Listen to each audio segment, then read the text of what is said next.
Okay, so I hope there are no more questions. So we can go ahead for the ray optics part. So today we are going to start learning how to model ray optics feature in multiphysics.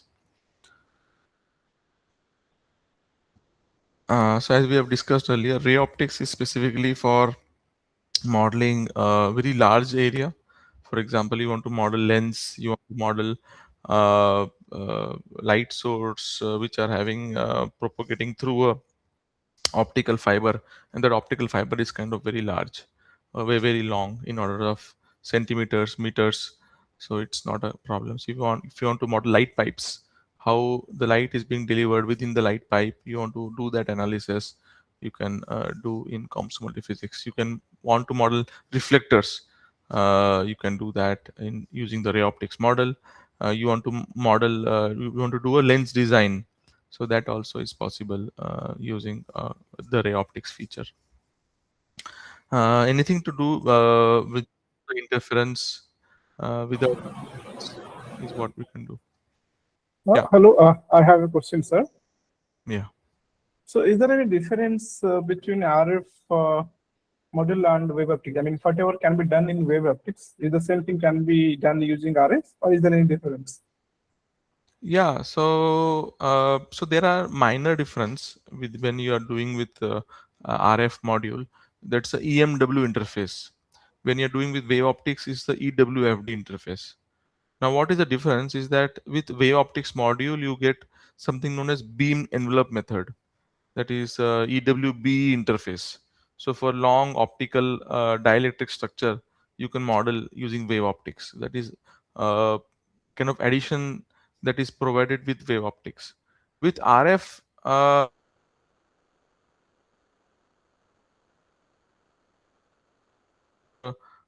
conductors, and the field mode automatically. Some port is available in RF module but not available in wave optics. So that is the only difference. But all the other analysis like what we have done till now can be done in RF module as well. It has mode analysis, it has boundary mode analysis, it has propagation, everything you can do. Thank you. Yeah. Any other questions or doubt?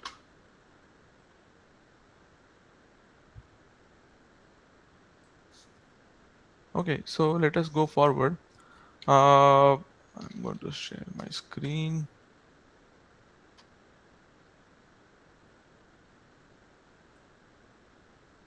Yeah. So I'm going to share my screen and just going to tell you what exactly we are going to model. We are going to again model a very simple geometry. That is, we are going to model a prism. Okay, we'll model prism. First, it would be a refractive index of the glass 1.4 in the first phase of the model, and later on we'll try to make it as a uh, wavelength dependent material property. That would be a refractive index as a function of the this is it could be wavelength as a refractive index as a function of the wavelength. Okay. What we are going to do is that we are going to launch in the first phase, we're going to launch a monochromatic light source and try to see the tracing that it is actually going through in the first phase. In the second phase, we will try to model the light as a polychromatic light source. So how can you actually model the light as a, a broadband light source? How can you do that? And if this prism is having a refractive index as a function of wavelength, which is different for different wavelengths, what would be the difference in the output? Can anyone guess? And I'm shining a polychromatic light source over here. What would be the output? Would be the same as this one or different? There will be dispersion. Yeah, there would be a dispersion. So you will see that the blue light will bend more as compared to the red light.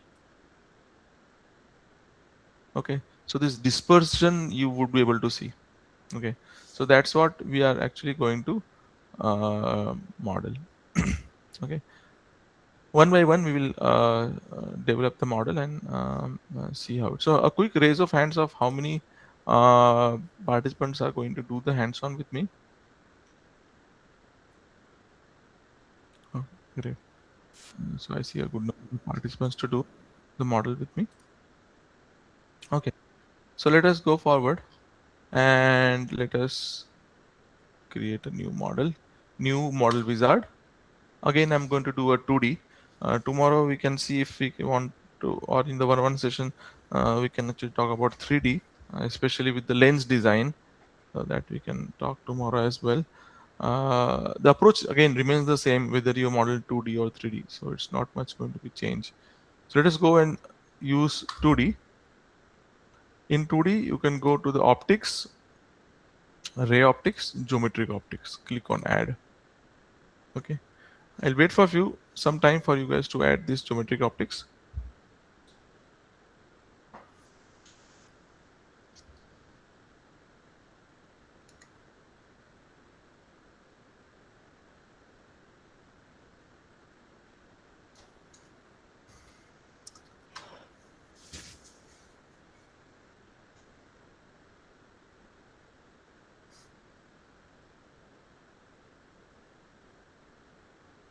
So now, sorry, you can see the difference. Earlier we were solving for ex, ey, and ez dependent variables.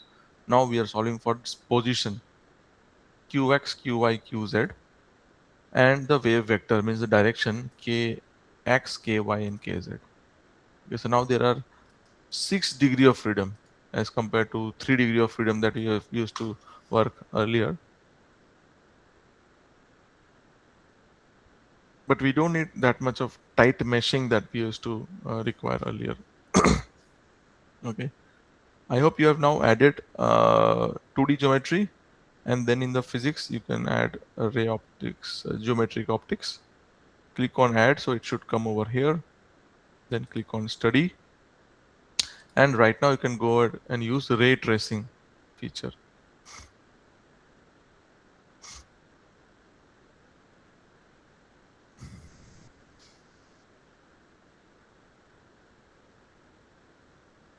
The option is ray tracing. Okay, let me just change my mouse setting.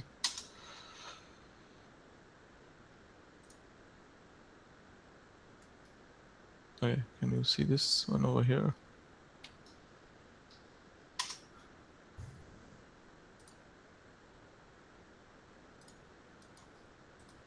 Yeah, so you can see this is the ray tracing. Just select this ray tracing and click on done. Okay.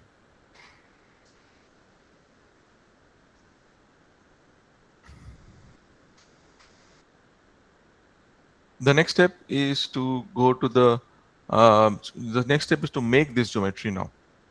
Okay, I need to make this prism. Now, everyone's prism would be a little bit different, so don't worry about it. Okay, so now first thing is to change the geometry from meters to centimeters. This units changing is kind of very important so that you are in that regime when you are modeling.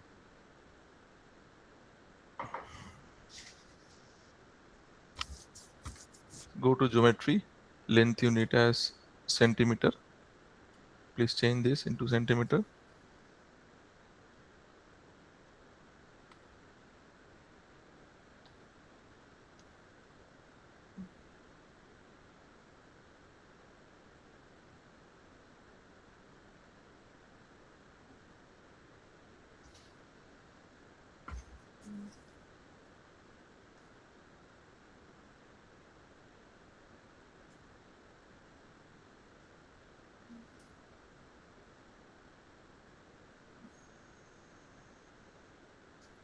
Okay, you have done that. Next is to make the geometry. So you can go to the geometry, click on sketch, and then polygon. Okay, I will do it again. Go to sorry, you can directly go to sketch over here. If you're using 6.4, I think the sketch option would be available. Okay, otherwise you can go to sketch and then same thing. Use polygon. Go to sketch, click on polygon, then you keep your mouse pointed over here, and then you can make a triangle by left clicking, left click, and then close the structure by another left click. Again, your structure will be different than mine, so don't worry. Just make sure the center of your triangle is origin, that is 0, 0. If you're not happy, you can delete it and do again.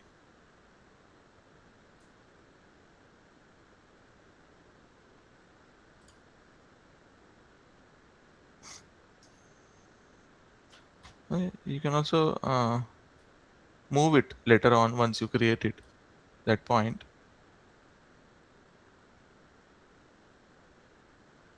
Okay, I'll wait for some time for you guys to make the geometry.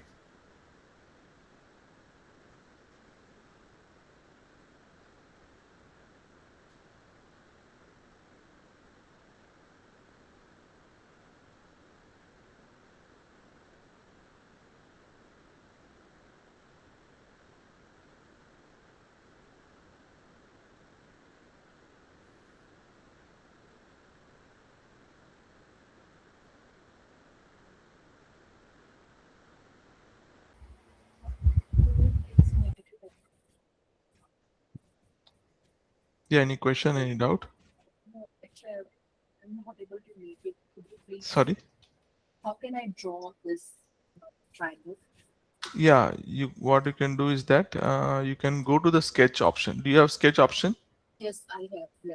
You can click on polygon, Yes, yes, I do. and then you just hover your mouse wherever you want to start. Left click, Okay. left click, left click, and then finally close it by pointing to the original starting point by left clicking. So you will get this closed structure.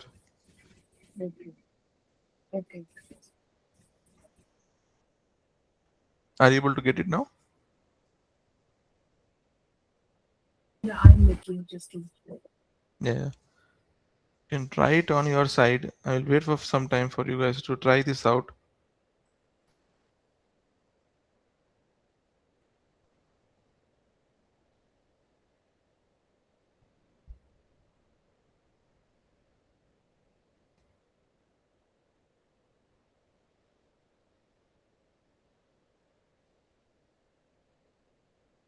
I hope quick raise of hands of how many of you are able to actually create this geometry.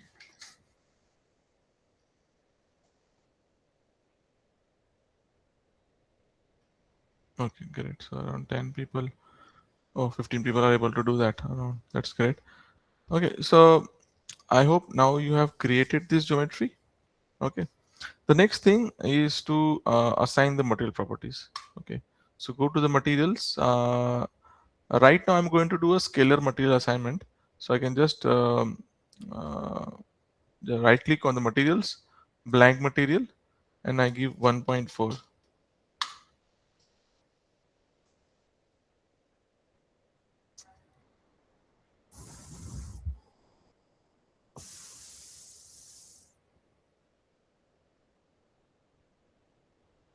Okay, so it's just a glass of having a refractive index of 1.4. Okay, later on I will give it a wavelength dependent refractive index.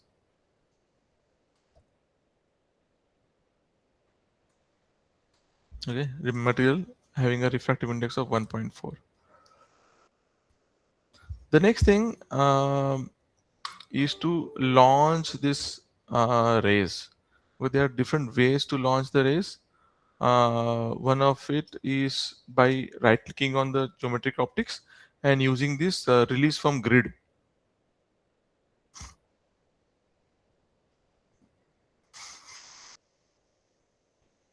Okay, this is the one of the nice ways to launch the rays. You can also launch the ray from the point, release from point. Right now, I'm going to launch from grid. This grid is kind of a invisible grid from which I'm going to launch the rays.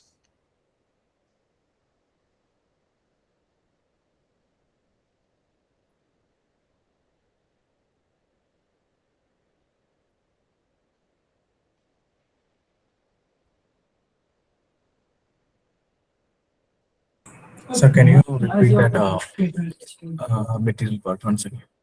Yeah, material, just assign a blank material and give the refractive index of this as around 1.4, the scalar value of 1.4.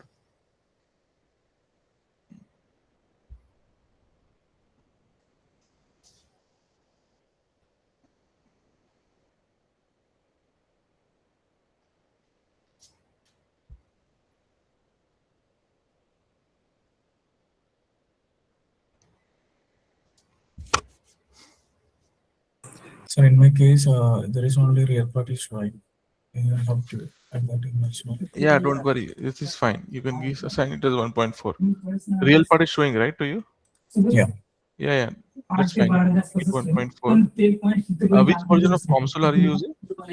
6.4 latest one. 6.4. Yeah. This imaginary part is not showing. No. No, can you share your screen? You just look into Yeah, it. sure. Can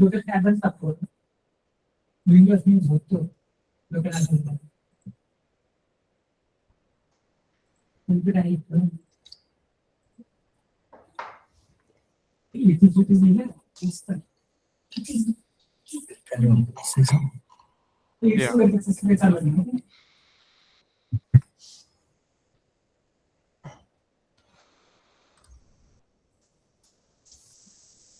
Um,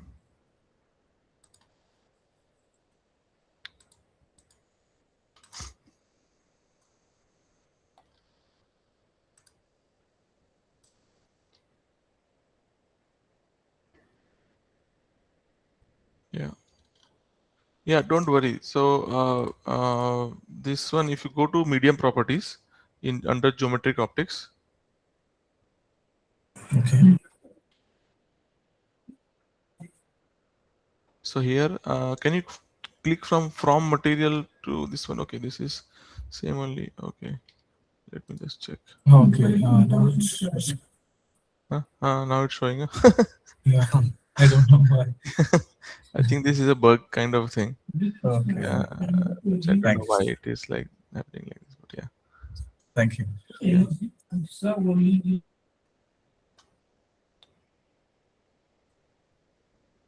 Okay, so now I believe that you've added the material. Now we're going to launch the rays from the release from grid feature. So right click on geometric optics, click on release from grid option, and this is an imaginary point. For example, I want to launch this from, okay, so I want to launch this ray from somewhere over here. Okay, so you have to mention what is the coordinate of that particular point. I want to launch this ray toward the right hand side. Okay, from this point. So I need to see what is the coordinate.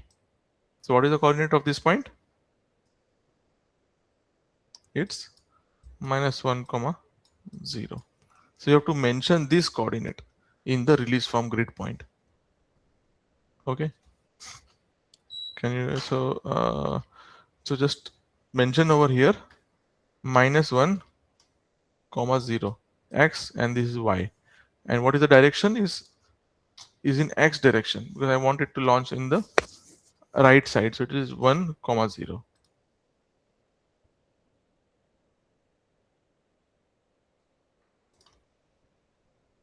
Okay, any questions, any doubt? But the coordinate value would be different.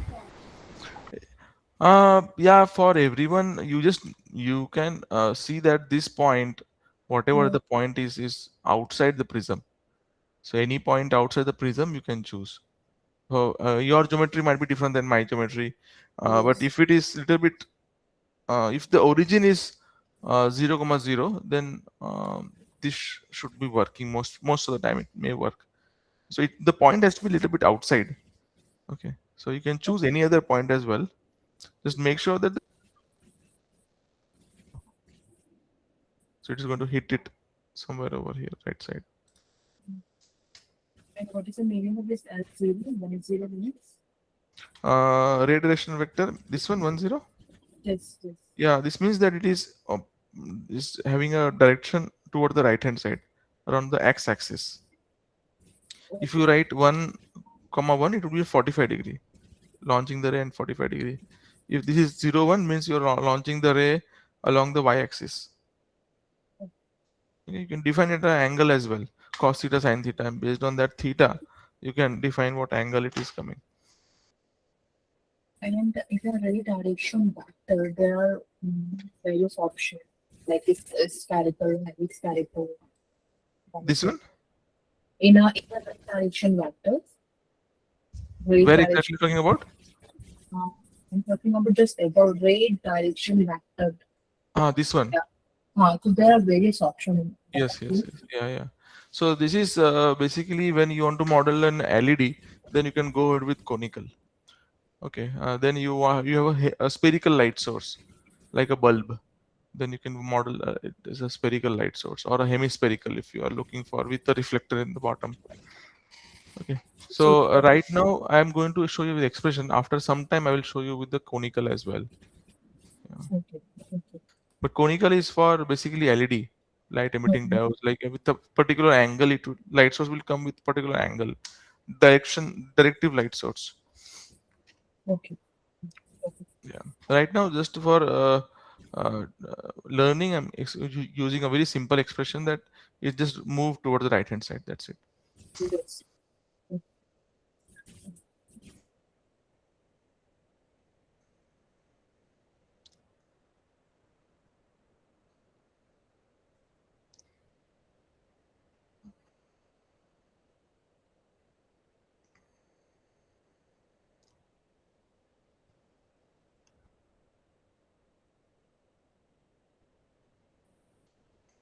Okay. So could you explain this L naught ray direction vector, what it means? 1 and 0? Yeah, it means that it is going to move toward the right hand side. X is equal to 1 and y equal to 0. If it is 0 1, means the light is going to propagate in y direction. Okay. If it is 1 comma 1, it is going to propagate in at a 45 degree. The light Okay, sir. Thank you. from here. This is at 1 comma 1.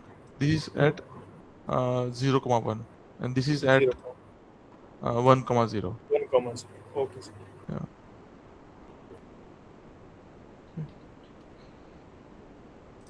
Any other questions or doubt? Okay. Now you need to go to geometric optics, and there are some fine tuning you need to do so that you get a very nice ray. So you go to geometric optics, change the maximum number of secondary rays as 0. Okay, if the secondary number of rays are there, then you have so many rays, secondary rays that are going to plot it, and it will be very confusing for you guys to understand which is the primary ray and secondary ray.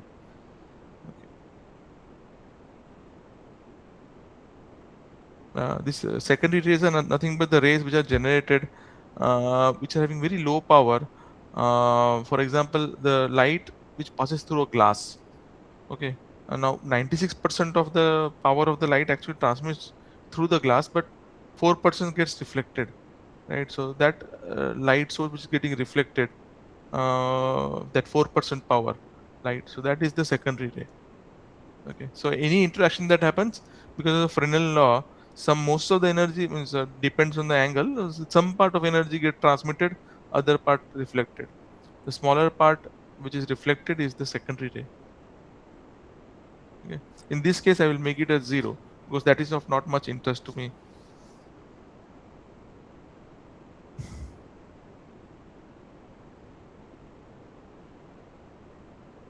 Okay. The next thing, what I will do is that intensity computation, I will mark it as compute intensity and power. Okay, so this is it will include all the features that we want once we use this one, intensity computation as compute intensity and power.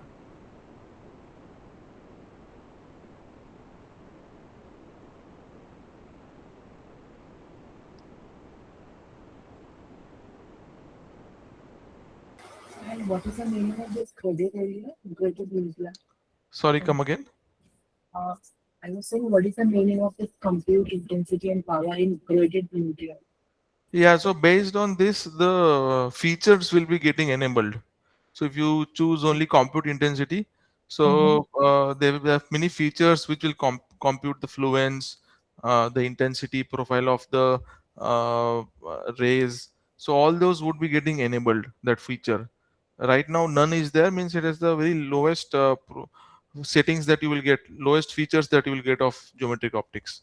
And when you enable this compute intensity and power, so most of the features like you have accumulator, deposit ray power, so all this will get into be available. And in graded media, I want to know about this graded media. The last option. This one, second last option. Yeah, last Yeah, option. this last option. Yeah, so this is basically for again the for gridded media. There would be some other features as well which would be enabled. So that it will be enabled once we use this particular option, which will not be available over here as well. Yes. There would be some features. I don't know which features for graded media, but if you go through its documentation, you will get to know what exact features would be enabled. Yeah.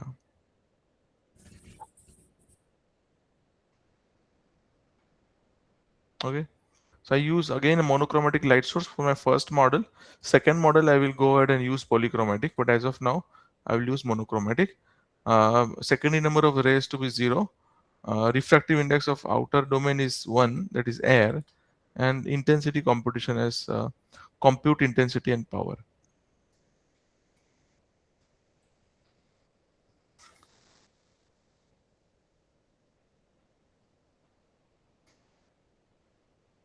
Okay.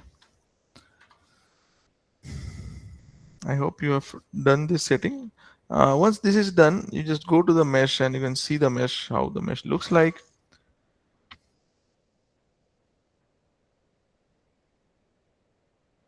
And that's it. Next is you go to the ray tracing. Now here ray tracing, there are two options. One is specify time steps and another is specify maximum path length. Now, because we're doing ray tracing, it is always good not to work in time steps because the time steps is in order of femtoseconds. So it's very difficult to take track of the times. Okay, so it is always good to have a specific maximum path length. Instead of saying that it will work with till 40 femtoseconds, you can say that it will work till 2 centimeter in this case. The length unit is in order of centimeter, and it will start at 0, step of perhaps zero point 0.5 and till 2 centimeter. So you will store the results at 0, 0.5, 1, 1.5 and 2 centimeter. Okay, so you can see over here. Over here also you can mention start at 0, step of 0.5 and stop at 2 and replace. Okay, you can do that. This is more easy.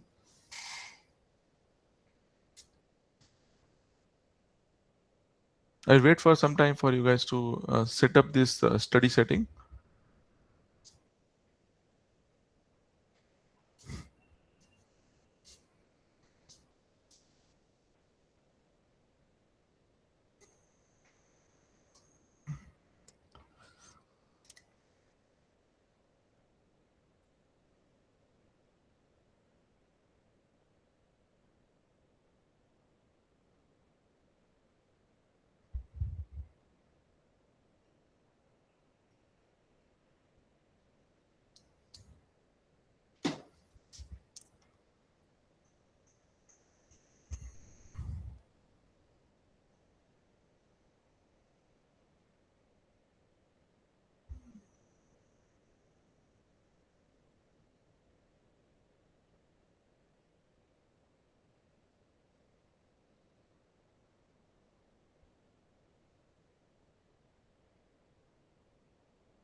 Okay, so I hope you have added this, and replace, and then finally you can click on compute.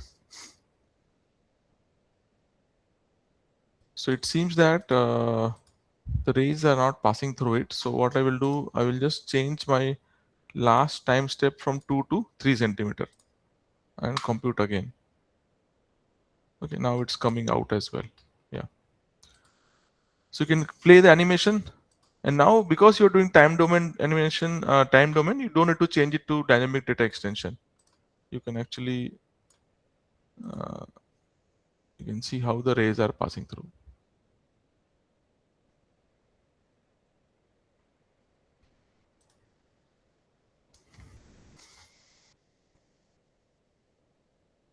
Okay. A quick raise of hands of how many people are able to get this results. Anyone having any issues, any concern, or any different results?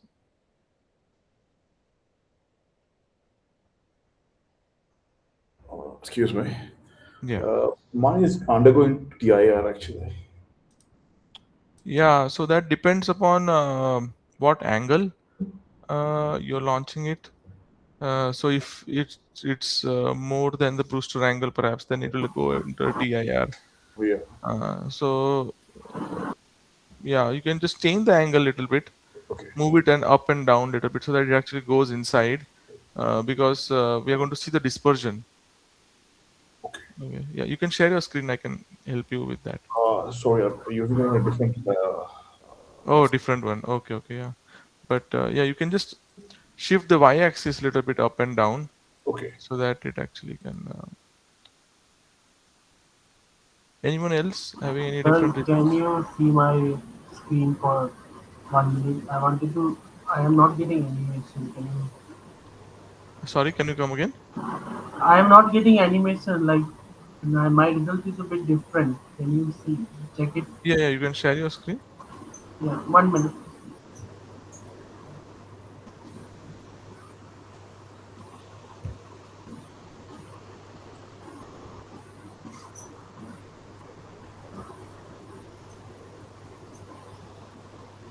Can you?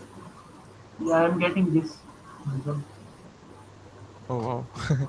So can you close on the add study part first? Right side top, Add the. right on the right side, extreme right side, extreme right side, extreme. Okay. Yeah. Just close that. Yeah. Now can you go to okay, go to ray tracing. Great to see. Yes. Yeah, so here change from time steps to uh, specify time steps to specify path length, maximum path length, Okay. Okay. and change length unit to centimeter.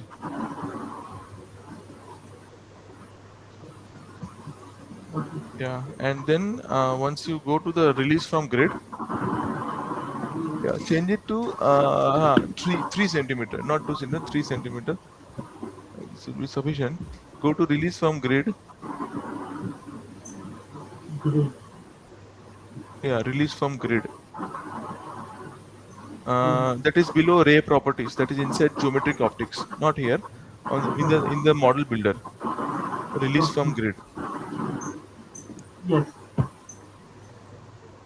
Yeah. So here, don't use conical ray direction vector. Use expression. Yeah, and 1, 0. 1, 0.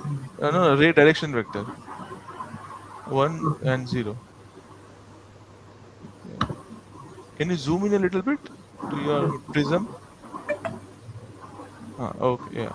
So launching a -1, 0. That is good. Yeah, I think this would be good. And go to geometric optics in model wizard. No, top. Geometric below materials one.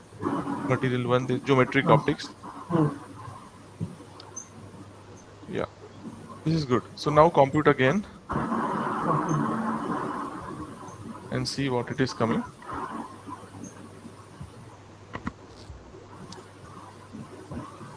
Did you compute?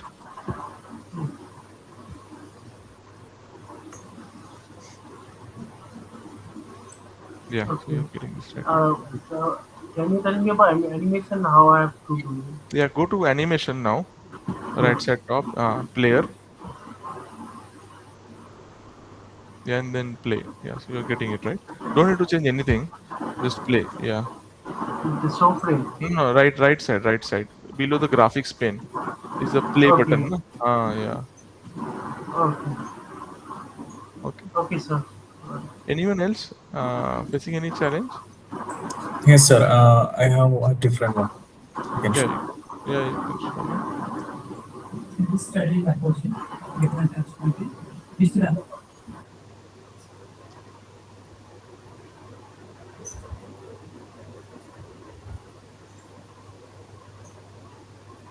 Okay. Sir, Yeah, it's is it fine. This is visible, based on sir? the angle, so don't worry. That is fine. Oh, okay, Yeah, okay. so don't worry. That's fine. Yeah. But it's based on the angle that you are launching. So if you launch from a little bit less below, then it will go straight. So it is physics. Don't worry. Yeah. Okay. You will still be able to see dispersion. Yeah, Any other it's questions? okay. Any Thank doubt? you.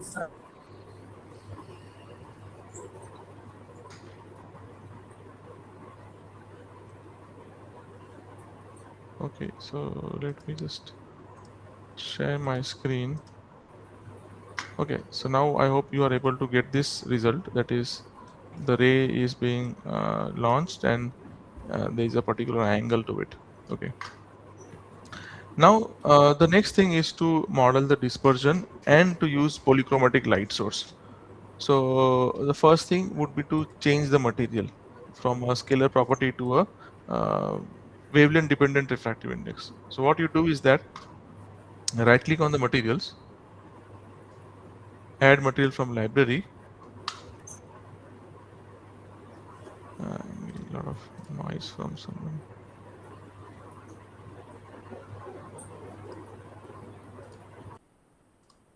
Yeah. So I'll do again. So right click on materials, add material from library. Now we can just explore in optics. You can go to Corning glass and you can use fused silica example.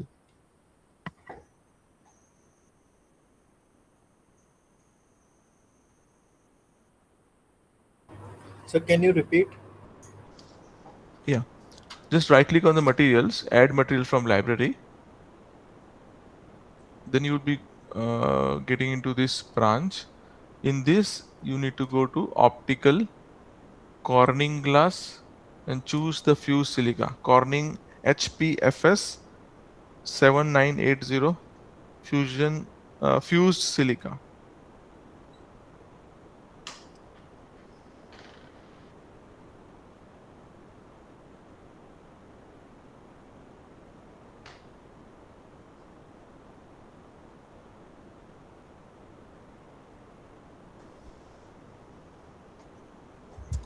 Just double click on it and select this.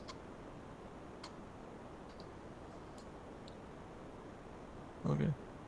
So you can also see now the refractive index is now it's a function of the wavelength.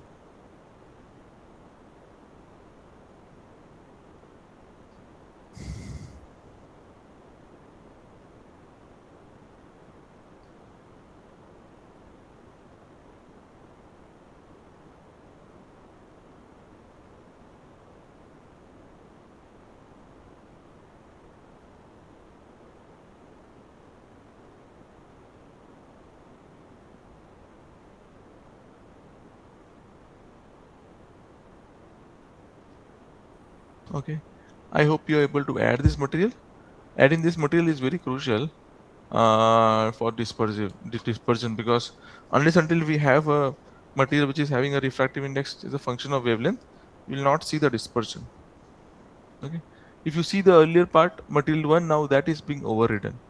Okay. You will see option over here that it is being overridden. Now this is what it is actually working.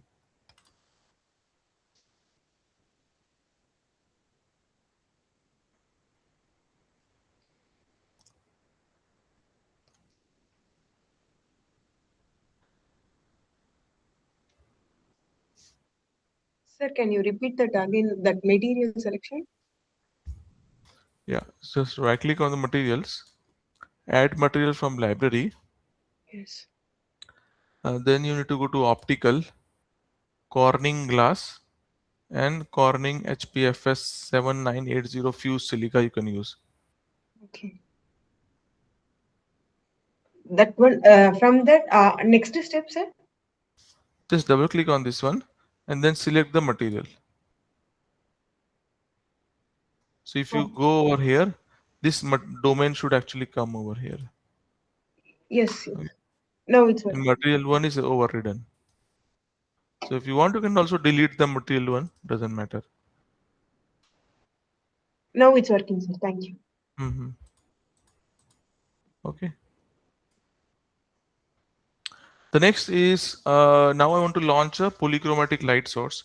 So it's not just the monochromatic, but it's a polychromatic light source. So I go to wavelength distribution of released rays and I choose a polychromatic specify vacuum wavelength. Okay.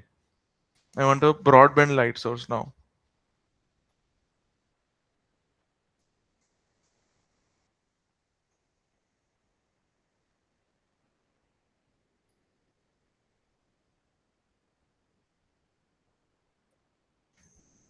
Okay. So I'm going to use that.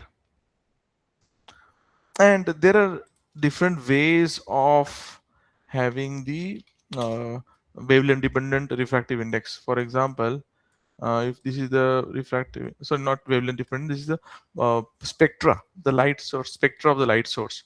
Now what we're going to do is that the first case I will show you, I have 1 watt light source. Okay, and I'm saying that from 400 nanometers to 700 nanometers equal or normal distribution. So at each wavelength it would divide. So maybe 10 numbers are there, 10 steps are there from 400 to 700. Each one will get around 1.1 watt.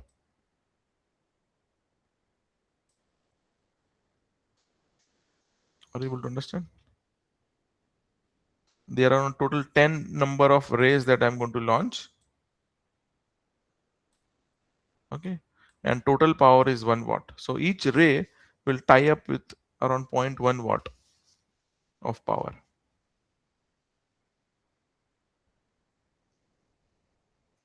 And it's a uniform powered spectra. But if you see in real life, we don't see this kind of spectra, right? When you talk about the LED, you see the spectra something like this, right? It's a warm LED, then this would be peak would be coming a little bit lower. If it is a halogen light source, you will see something like this. Okay, this is the intensity or power, you can say.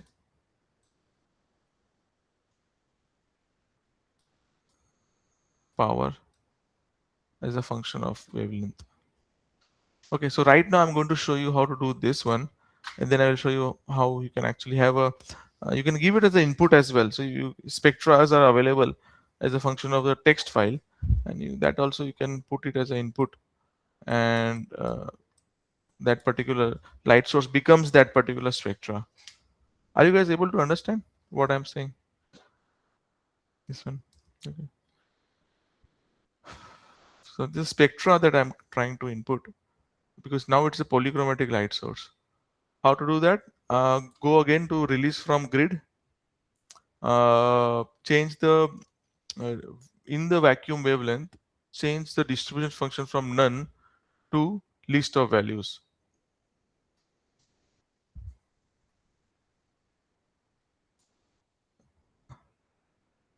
So either you go for this list of values, or you can go for uniform as well.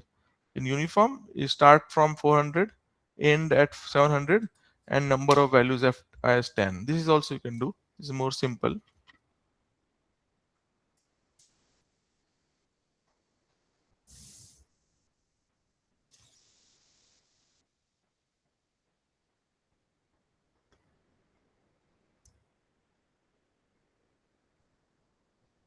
Okay, you start from 400, end at 700, and there are 10 steps.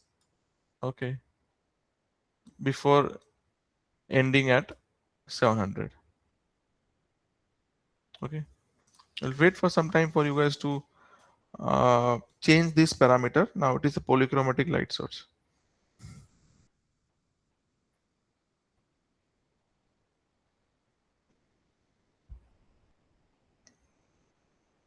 I just want to know, like, Sorry, yeah, I just want to know what will happen when we change the number of value n, if we increase 20 or this 10 value you're saying. yeah, if we increase this value, then For example, you make it 20, then there are yes, more data points yeah. over. It's So, more data you have over here. so what would be the change in the result? Result So will yeah, be for example, if 1 watt and there are 10 rays, then it is distributed in 0.1 watt. If there are yes, 20 rays, then it would be each ray would be having a 0.05 watt yes. power. So what would be the change in the result? Like, Result wise, in this case, there will no change in result. Like the direction of rays will not be changing, but now you have more number of rays, and now the power associated with each ray is going to be different. Earlier it was around 0.1, okay, yeah. Now it is going to be 0.05. okay. Mm, But no other no other things are going to happen. Other change. This is like because if you want to now what number of basically you want to replicate either the LED light source or halogen broadband light source. So the best to actually yeah, either you can go for uh, log normal, black body, or list of values. Okay, here also you can replace and put it over here. Okay. So uniform is what you can actually the most simplest way of having the light source. okay. Yeah, you have normal, so this is normal distribution, so you can mention what is the mean vacuum wavelength, and then like for laser you want to model, right? Then you can use normal. Right. What is the standard deviation? Right. Okay. Log normal. This is the case of log normal. Even more confined this um, spectra, or you have a black body, or uniform in this case.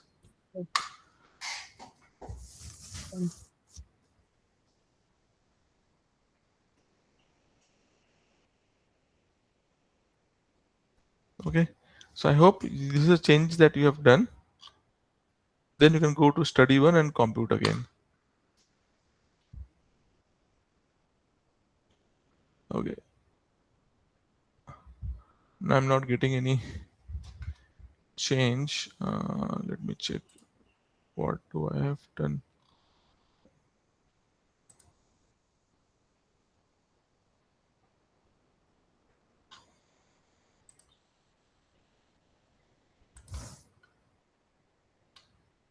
Yeah, I'm getting it actually. If you just zoom in a little bit, then you can see. Can you see this? Now I can launch it from little bit low so that minus point, so it will actually come out from the other side rather than not going below. You keep on little bit launching from little bit less height. Okay, so here also I can see, or I can move it little bit up.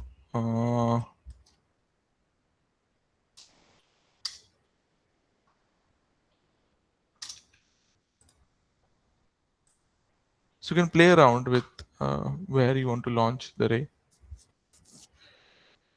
Yeah.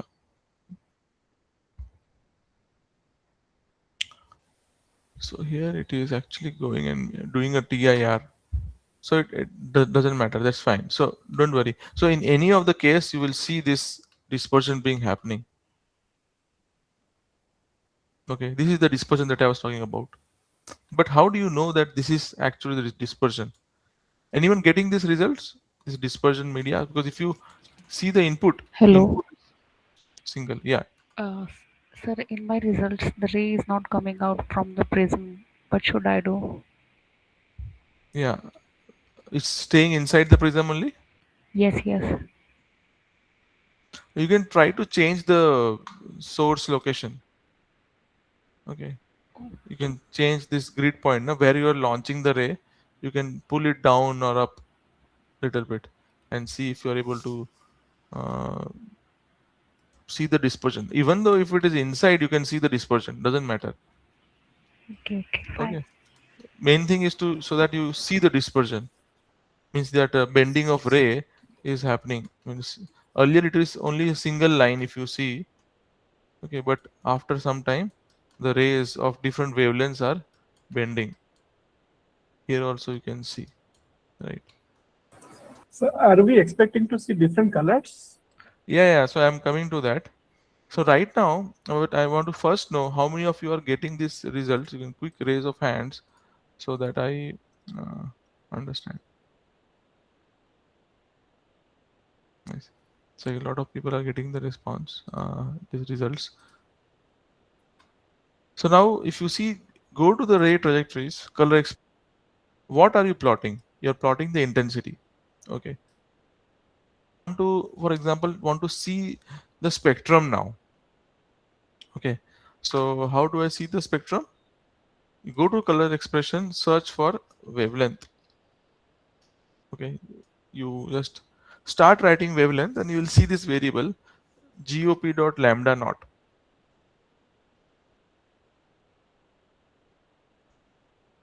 Replace expression, search for wavelength, and you will get this option of GOP dot lambda naught.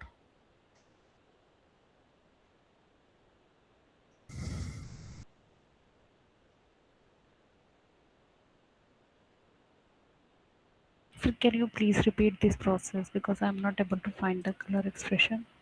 Yeah, go to the ray trajectories. Inside ray trajectories, you open this small box. This is the option known as color expression. You have to open this ray trajectories. It will not be over here. It will be inside this. Okay, thank you. Then go and click on replace expression and search for wavelength.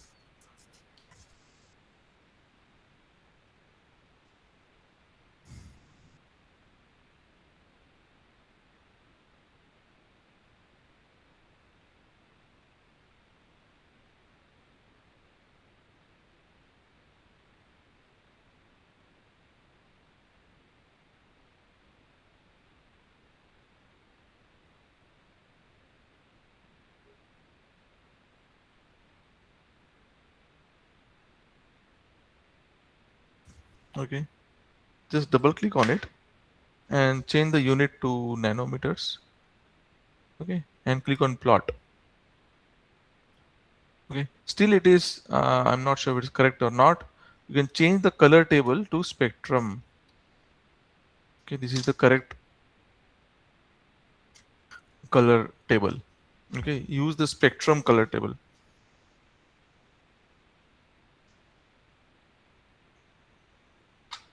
and plot. So you can now see the color. Now each ray is representing the actual wavelength. Okay, so here you can see that the blue is bending the highest and red is bending the lowest. Okay, so you can see this dispersion being happening.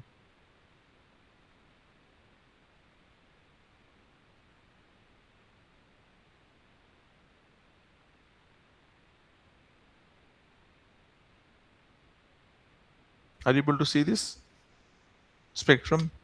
A quick raise of hands of how many of you are able to get this? Oh, great.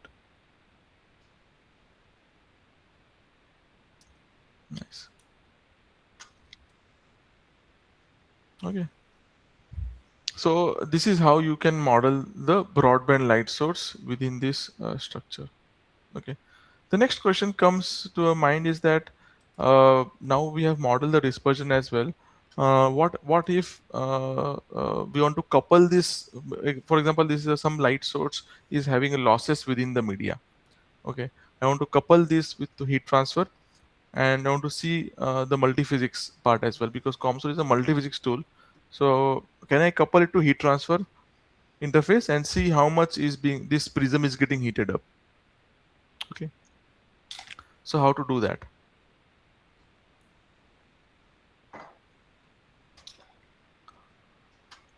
To do that, what is the first thing that we need to do? Any guess?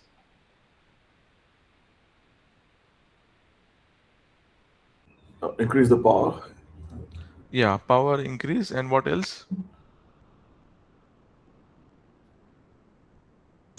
We need to add like a study for thermal analysis. Yeah. What is the most fundamental thing that I need to do first? More fundamental than adding the power and adding the study node.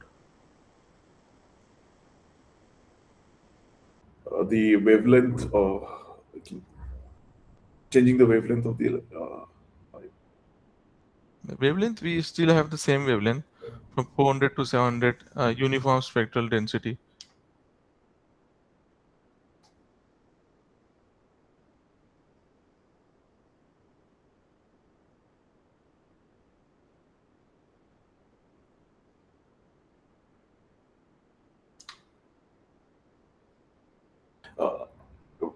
Will polarization change the intensity?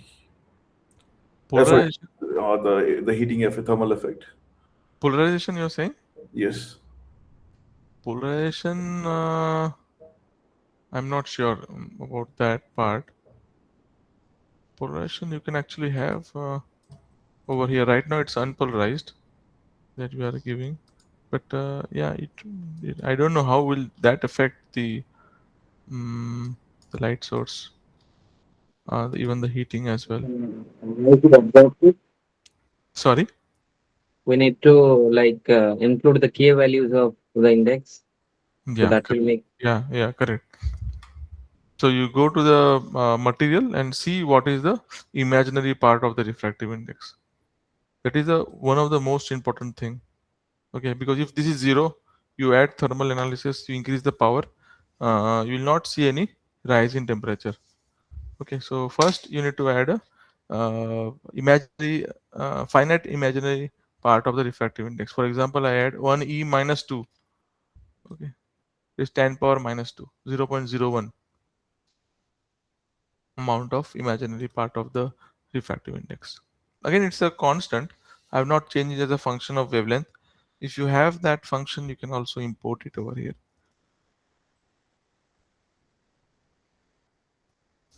Okay, I wait for a few seconds for you guys to add this refractive index imaginary part. Make it 10 power minus 2 or 1e minus 2. That is nothing but 10 power minus 2.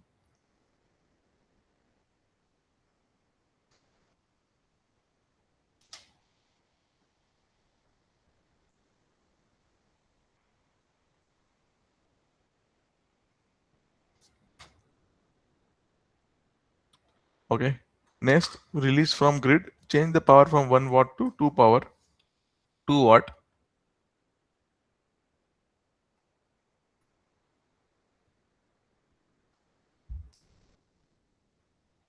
Just slightly increasing so that I can see some substantial rise in temperature.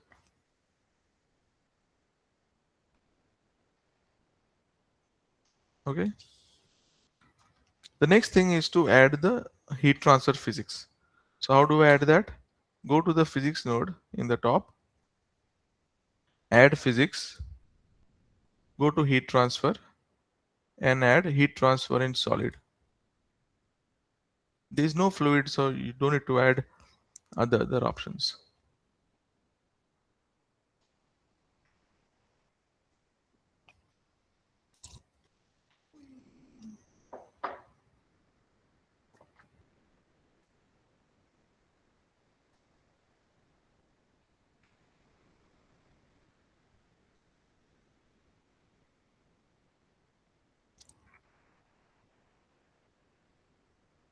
Okay.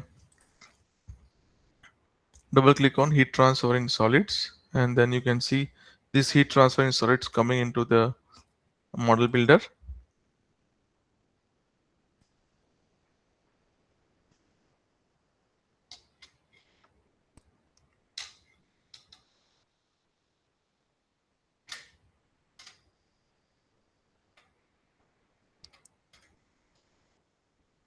Okay, then right click on the heat transfer in solids, click on heat flux, because the ray is going to heat this prism, but at the same time the ray this prism is in air, so it is also getting cooled at any or every instant, right? So this cooling condition also need to be coming, so it will get heated up and cooled as well in the same time, and finally it will actually stabilize. Okay, steady state results is what you will be able to see. So to find the steady state result, this adding a convective heat cooling is important. How do you add convective heat cooling? By choosing the heat flux boundary condition. Okay, right click on heat transfer in solid and use the heat flux boundary condition. Okay, and choose all the boundaries.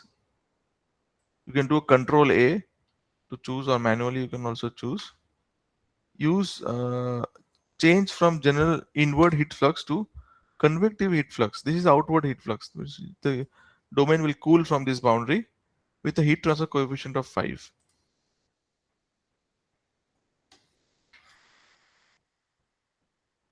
I'll wait for some time to add this for you guys to add this boundary condition and domain condition.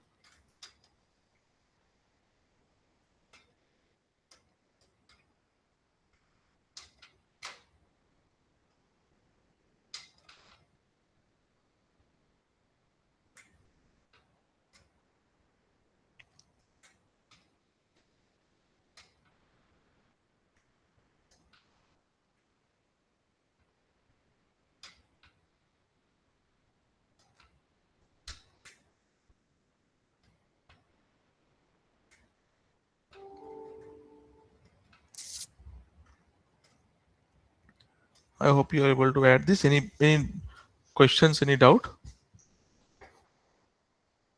Excuse me.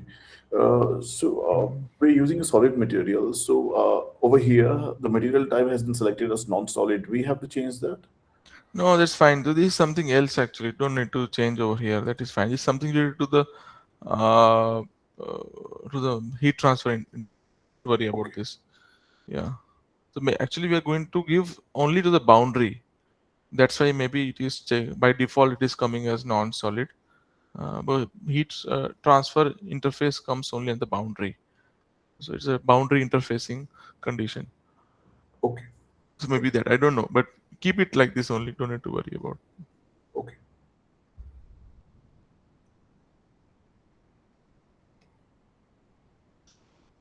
Okay. Next thing is to add the multiphysics node, so that whatever losses that you have over here would be coupled. Before that, it is always okay. But anyway, you can see it at the later stage as well. So just right click on the multiphysics node and click on ray heat source. Okay, and by default the domain is added, so you don't need to worry about it. So the losses is now incorporated as a source in the heat transfer.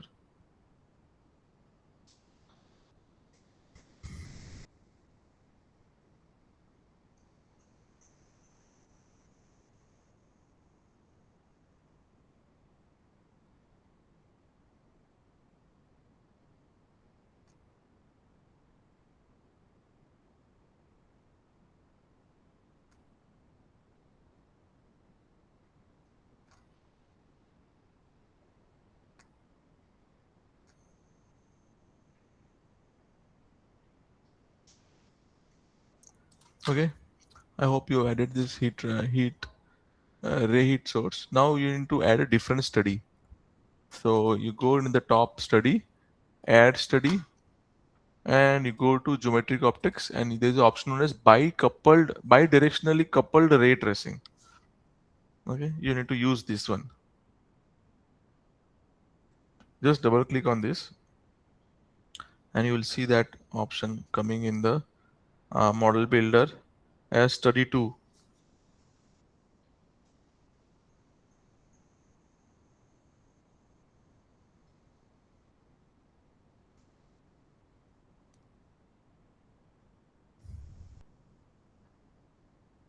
So could you please repeat the study part again? How to add the study to? Yeah. Just go to study in the top, add study, and go to geometric optics and add this bidirectionally coupled ray tracing. Double click on this or right click and add study. Okay, got it. Okay.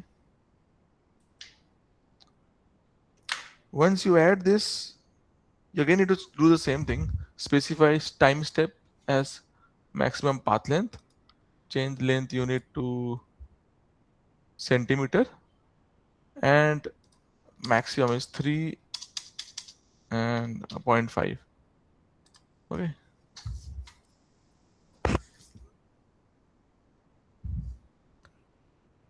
And next, you don't need to do anything else.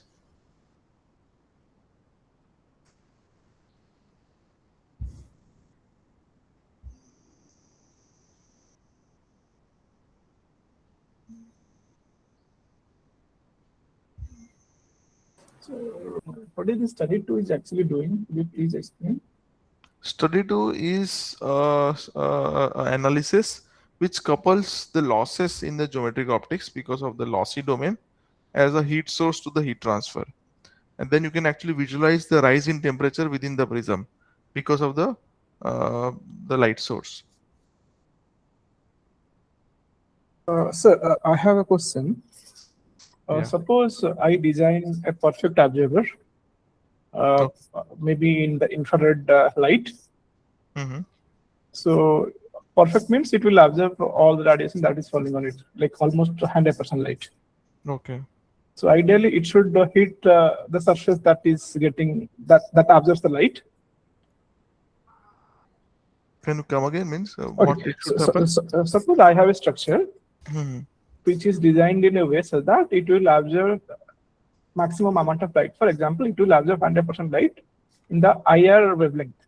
Mhm. So it should ideally it should get heated up, right? Because it absorbs the light, it should get heated, right? Mhm. So how much amount of heat it is getting? So can I calculate in this way? Yes, yes, yes. You can do that. Yeah. It's the same What process. is the rise in temperature? Correct. Yeah. Yes. Correct. Correct. This is the procedure to do that. Correct. Okay. Okay. Mhm.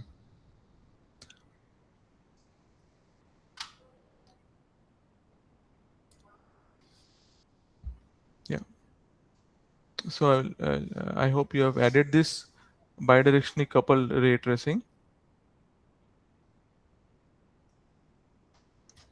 Once you have done, just click on compute.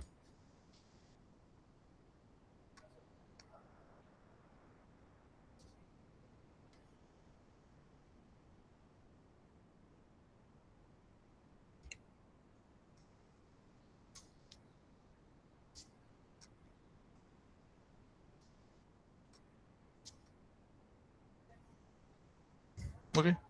So you see the same results that you see earlier, but one more thing node that you will come up, this is temperature profile. Okay. So here you can see the temperature is higher over here because the ray is entering from here, and as it propagates, it will get getting reduced. So this is a little bit higher over here and then lesser. If you want to see a significant change, you can actually increase the power. Okay. Release from grid, maybe you can increase it to 3 watt per meter, and then again run the study. So you can see a significant rise in the temperature.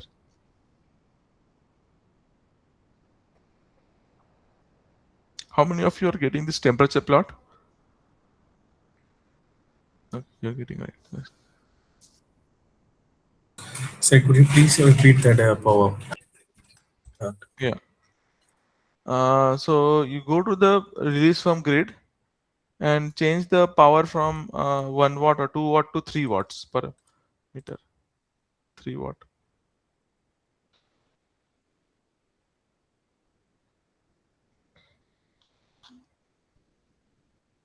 Okay, and now you can just, if you want to go, you can go to the temperature, show maximum and minima values. So you can see what is the maximum and minima. So you can see the maximum temperature is around 308 and minimum is around 305. Okay, this is a steady state results. It's important to understand.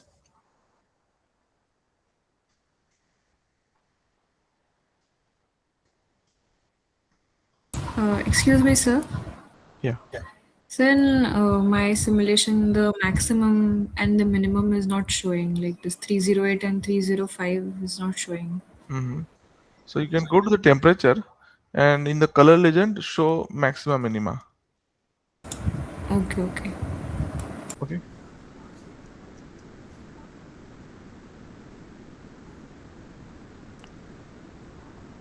Okay. So this is right now in Kelvin. You can also go ahead and make it as degrees Celsius. Okay. So you can see what is the rise in temperature.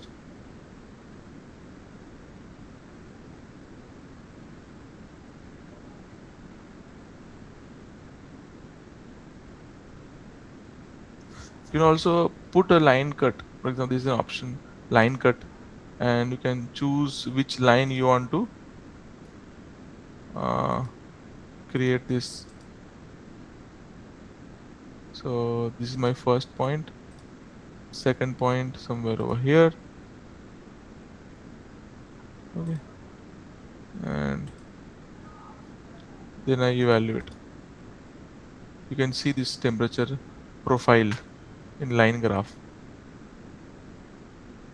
Okay, how it is coming across this line that I just made, profile across that particular line.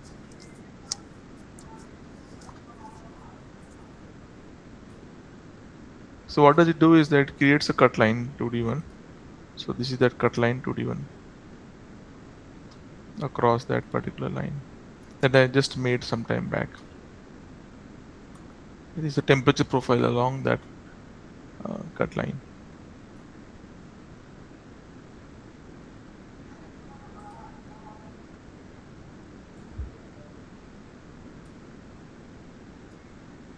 Okay, any questions, any doubt about the model?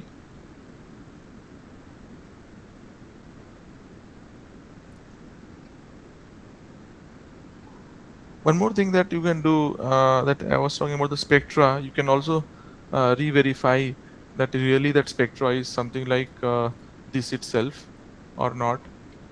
Do that, you can just right click on the results, 1D plot group. You right click on the results, 1D plot group. In the 1D plot group, click on okay,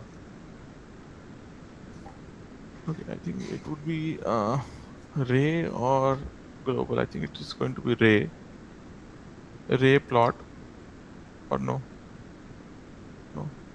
sorry, I think it would be global.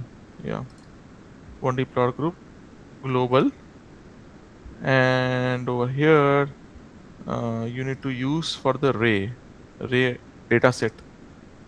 And on x-axis, you can see the x-axis is the wavelength.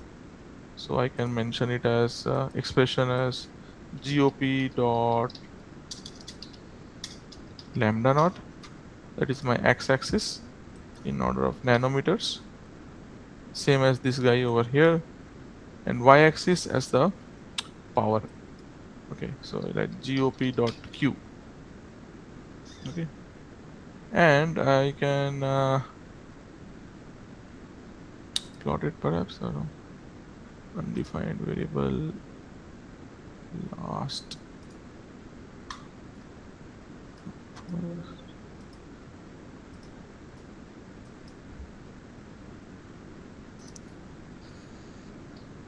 Okay, Q naught.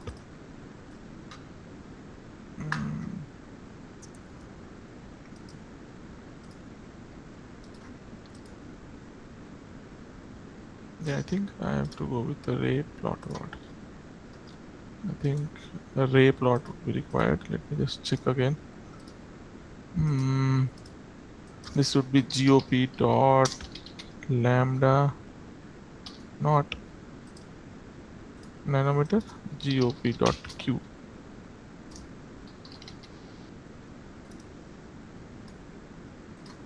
The first time step. Yeah, so this is what it is. So I can change the color style from line to none and marker as asterisk and in data point. So you can see that I started from 400 over here and ended around 700 nanometers. And the ray power, this is spectra that I'm plotting. Okay, the spectra is like completely flat. So there are 10 rays divided into 10 data points, and that is your, this is the power spectra. And plot a solid line as well just to show the spectra. This is the most important thing when you are actually launching the light source. Okay, what is your spectra? Because in any optical media, everything is dependent on the light spectra. So this is the light spectra using the ray plot. Okay, x-axis would be the wavelength, y-axis would be the power, and do it for the first time step, because in the end everything is changing, right? Losses, it becoming almost zero, right? So you can make it for the first time instant before any interaction is happening.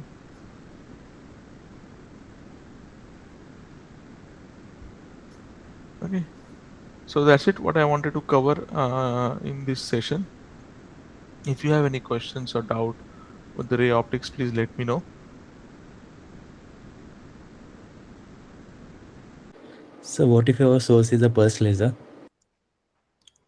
Pulse laser, this ray optics, in this ray optics you can first of all you need to give a pulse. So now your input has to be a function of time.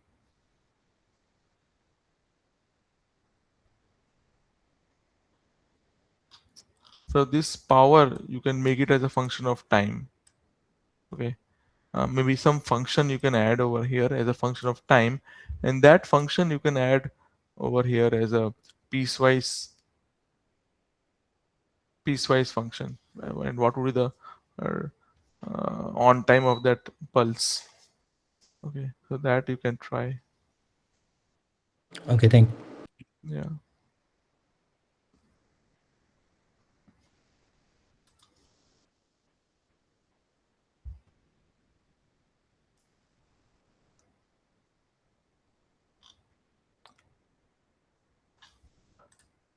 Yeah, any more questions? Any more doubt or question?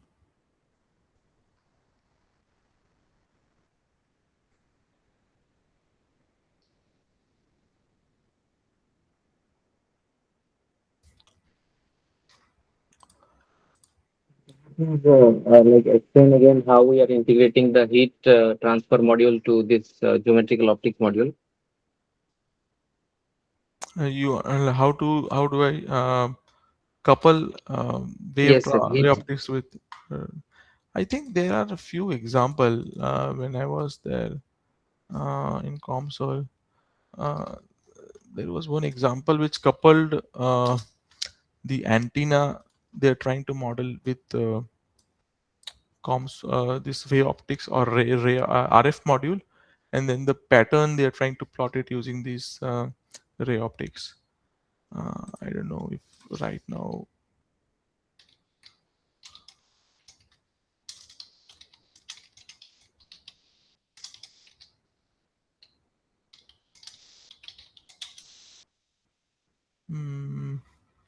Yeah, so this is that blog talking about coupling of full wave simulation to ray tracing.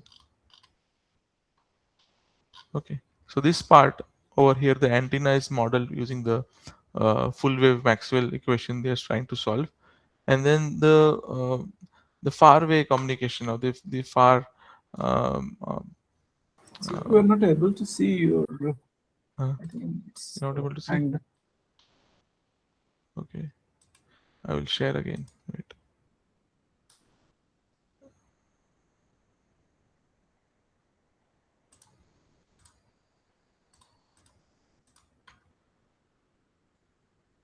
Can you see now?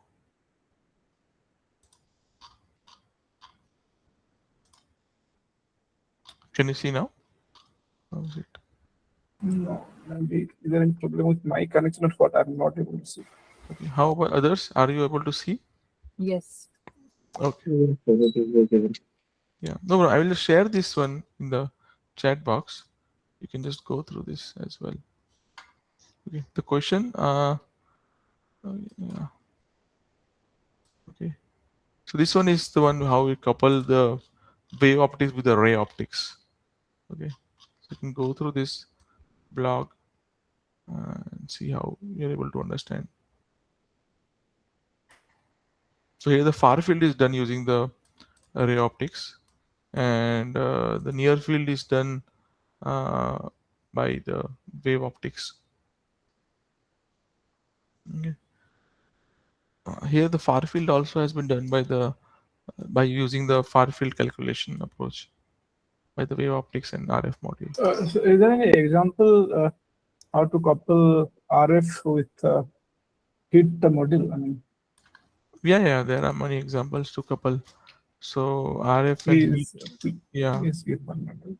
So this is an example RF heating. You can. So it's a waveguide in which there's a dielectric, lossy dielectric domain, which actually gets heated up. I will share with this with you. You can go through this example model.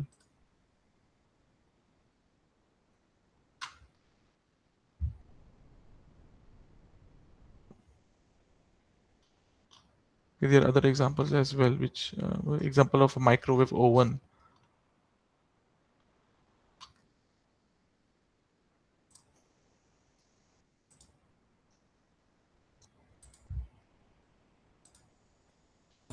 Excuse me, sir.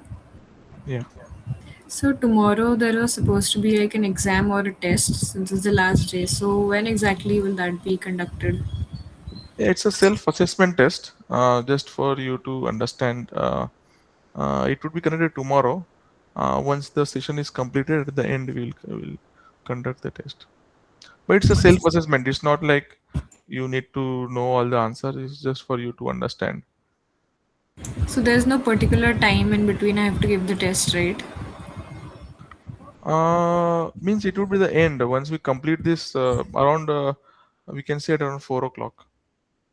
Tomorrow at Okay. 4 o'clock we'll have that self-assessment to help you understand that we are able to understand the codes or not. It's self-assessment. Okay, sir. Thank you.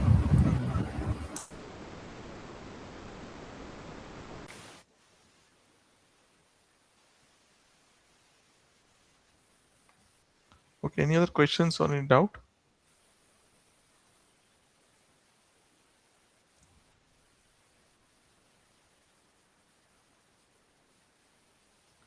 Okay, looks good. So if there are no more doubt, we can disperse now, and then at 5 o'clock we'll have one-on-one session.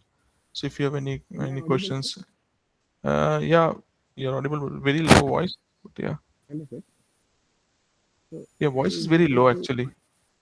yeah, I have a request that based on this console, if there are some research problems which can be solved, which can help us publish papers.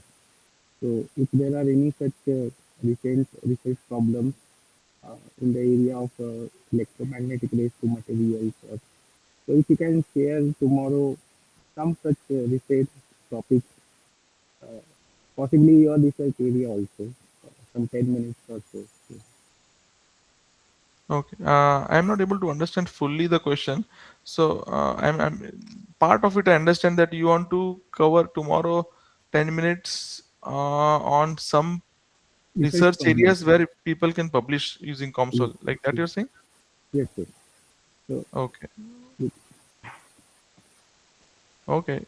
So I can try to talk a little bit on that aspect as well tomorrow. Yes. Okay. I'm from condensed matter physics background. So, Okay. Yeah, actually, console itself is like a very broad area. yes, So and optics itself is very broad area. So most of the aspect you could do the simulation and get the results and get it published. So the main thing of COMSOL is to understand the physics, how it is actually happening, what is inside happening, how, why, and why, to understand how. These are the type of questions that you try to get to know to answer this one. Because many problems seem to have been solved in console itself. Mhm. It's just at the cutting edge, what can be done using console? That is, What can be done with COMSOL? at the cutting edge, I mean, Cutting edge. That would be very difficult for me to tell because I don't know more work in okay, okay, COMSOL. just in case Yeah. I request Yeah, it. so that will be difficult to tell exactly the research direction, research path in different fields. Now I worked in biophotonics, so with respect to biophotonics, I can discuss. Like now in COMSOL, which was not present, is right now we have volumetric scattering using a Henry-Greenstein formulation, with which you can actually it's like a Monte Carlo simulation, uh, light tissue interaction material. So that is something new that has happened in COMSOL 6.4. So that is what I will also talk about in tomorrow. But my research work is more towards biophotonics now. So I would be only able to give details in those perspective in biophotonics. Okay, okay. Yeah. So Thank you, tomorrow sir. I'll talk a little bit on that part as well. So if you're interested, you can also go through that. Okay. Hello, sir. Thank you, Yeah. sir. Could you Yeah. please maybe spend like 5-10 minutes on how to model graphene in console? Yeah, so for modeling graphene, there is a blog. I'm not sure if you have seen it or not, but that broad blog by I have that blog, Mhm. that surface current. There are some So difficulties there with is a that. so there's a graphene series blog series is there by Andrew. Uh, so that actually talks a lot in detail. There's a 6 part series. This is the first part. The total 5 parts are there. Uh, so you can go through this blog series along with its relevant models. Okay, so but yeah, if you have any specific questions, you can let me know, which I can try to answer. Yes, sir. I have a specific question, so we'll Mhm. discuss. Yeah, Yeah, in one session we can discuss. Yeah. sure, sure. Okay. Sir, hello. Yeah. Sir, I'm actually working with the optical disorder sensor, right? So, is there any, in case a console have any fluorescence models or something like that? I can Fluorescence cannot be modeled in COMSOL because it's atomic um, atomic physics. So that would be difficult to model in COMSOL at atomic levels. So changing states of energy, molecular physics, that I'm not seeing anything like that. No, you can still design the system, but this how much fluorescence is going to happen, prediction of that, so that is not possible in COMSOL. What as per what I know, but you can still design the system. Fluorescence system you can design. Okay. Where is the light source? Where would be the detector and all those things you can design. So one more thing is, I'm actually beginner to console. So, is there any classes or lectures having explaining the options like actually it's a broad software, so I can't understand fully about that options like that. If we selecting each options, there is a specific meaning. So, Also, yeah, so first thing is if you see this any of the application library, best would be to see which is the most closest relevant example model to you. Okay, and then just go to the open PDF. Okay, and then you try to understand the physics of it, and then after few pages you will see the step-by-step process to make the whole model. okay. Okay, so you take a printout of this and then go and do all the things one by one. Yeah, yes, sir. Sure, sure. Okay, so Thank you. that would be the best way. Another is You go to the videos. So here there are also some videos over here and see. Is that okay to rely on ChatGPT like for Mhm. Yeah, I mean, it's good. What I have seen, it is good. I don't work extensively on console now, but and when I was working, there was no chat GPT, so I don't okay. know. But it you can take any help. But most important thing is that you have to validate your model. Yeah, Don't sure. just blindly trust the Uh-huh. results but you have to see, validate. Those things are very important. So you only depend on these videos and the uh, PDF that Copsol provided for Mm, that. yeah, I mean, you can experiment. You see, the best way is to finally learn this thing and try to replicate a model from a published literature review, Okay. from published literature journal, and then Hmm. slowly keep on making changes to your application. So it's very important to find a closest relevant published journal to your Okay. work. Okay. So, yeah, so if we when got our results, there is any error, like if we validate our experimental data with other COMSOL one, so is there any error calculation for validate our results? Thing like that. COMSOL will not do any error validation. I mean, it will just, it's like a black box. Not a black box means you know the equations. You just like something like a system. You give input and it will give output, but it will not tell like how much is the error from the actual thing. Means if you know what is the actual, then you can feed it to the system and then you can tell it this is the error and can you minimize the error by optimizing using optimization module, something like that. So Okay. Thank you. yeah. Okay, looks good. So thank you. Let's meet at 5 o'clock and we can have a one-on-one discussion. Thank you.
Hello and welcome everyone.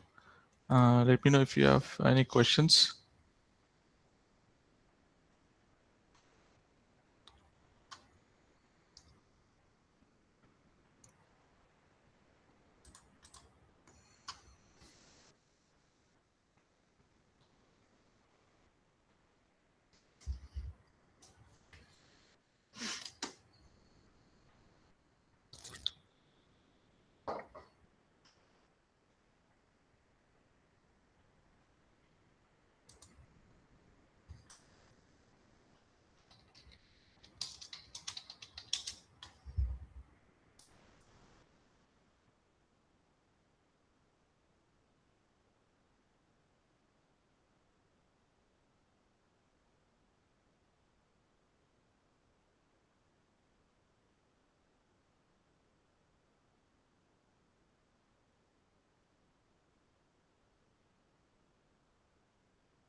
Excuse me. Yeah. Yeah. So when we run the simulation for this, the ray optics, there is a tab where it shows warnings, which says that Warnings. some rays Okay. were not released because the maximum number of second rays had been reached at some kind time point. What does that mean actually? Yeah. I'll just share my screen.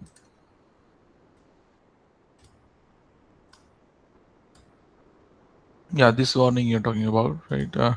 Some rays were not released because the maximal numbers of secondary rays has been reached.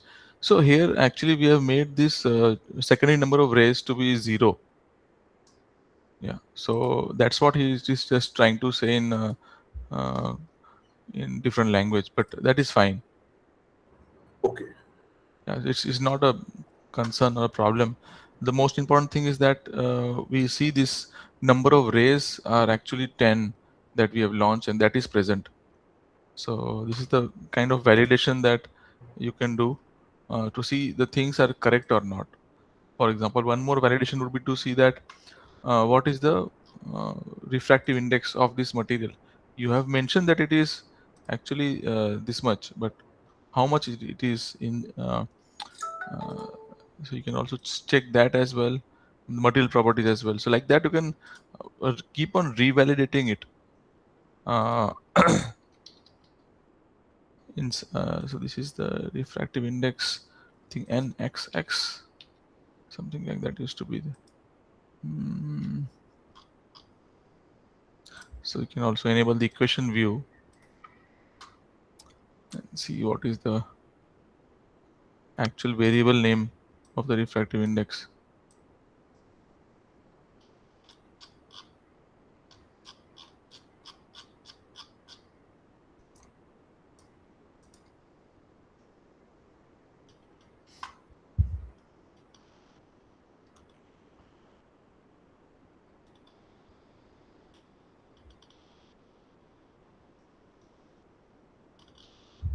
But yeah, this is something I'm digressing it to something else. But yeah, so you can keep on validating it, your model. For example, you can check the number of rays that your launch are same as not at the output. uh, okay, and then you can be more confident about your uh, results. Okay, any other Okay. questions? Yeah. Thank you.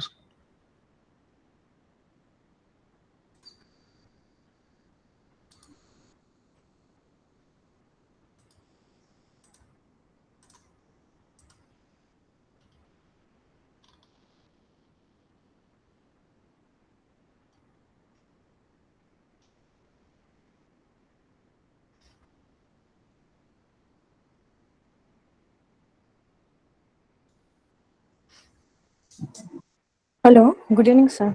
Yeah. Sir, can you please show me the simulation of 2D photonic crystal I had shared with you in the morning? Yeah, so I cannot open that model. Can Okay. you open the model and I can just go through this and Yeah. tell you? I'm using mobile. I will just 2 minutes, sir. I will just Yeah. shift to the laptop. So in 2 minutes, I will share the Yeah. screen, sir. Yeah.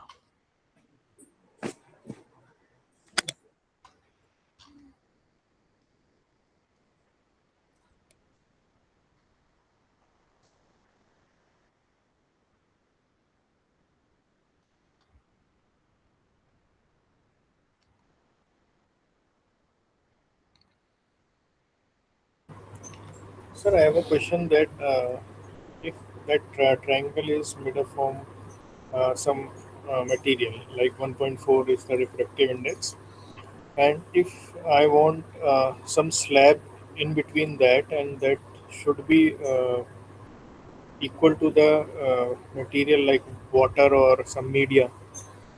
So how we can do that? Is that the geometry has to be changed, and then I will show you. It's an okay, interesting question. For example, you want to have a slab of water as well, along with this, right? yes. Yeah. So you can create that slab, or you can make a polygon perhaps, or whatever dimension you want to do. You can Mm-hmm. make it. Okay. Just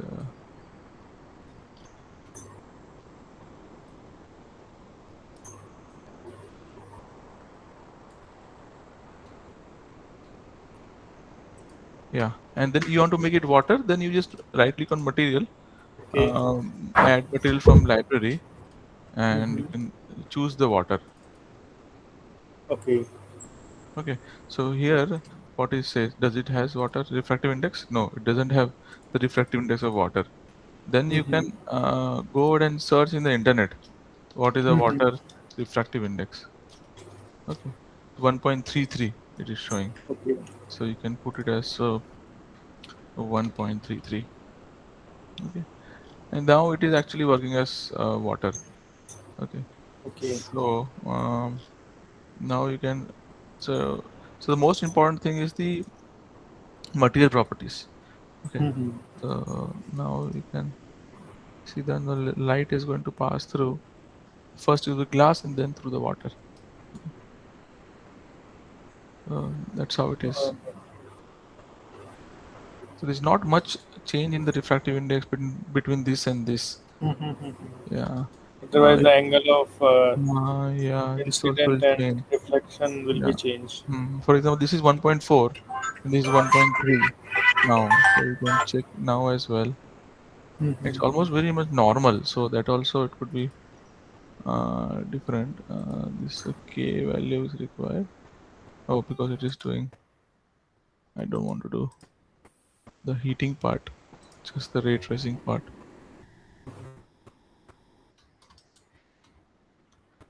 It's going away. Yeah, so this is because the refractive index is this much. uh, Mm-hmm. yeah, but yeah, I hope you understand. So Yes, sir. making this material property, adding the material property is important. So based on that, the refractive index will actually change. Mm-hmm. Okay, sir. Thank you. Mhm.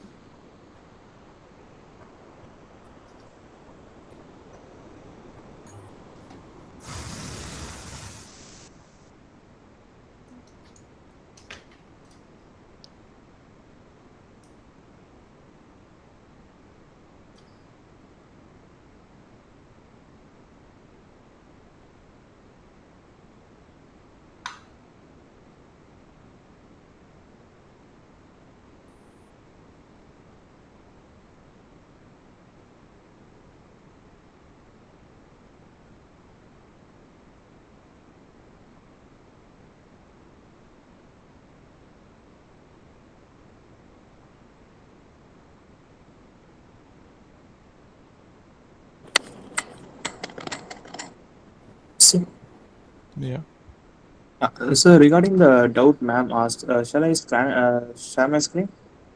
yeah, Yeah. One minute.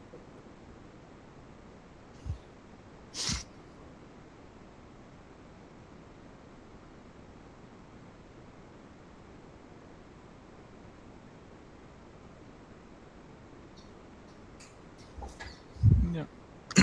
The firewall setting.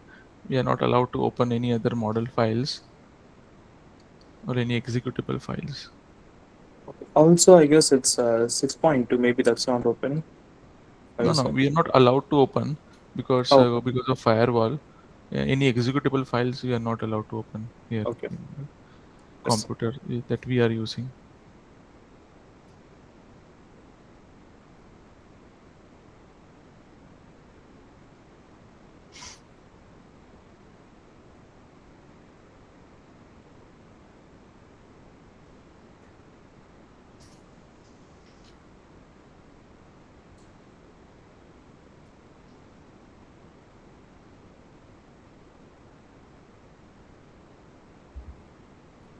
So, sir, this was the model, and I will show you the research paper we took reference of in a minute.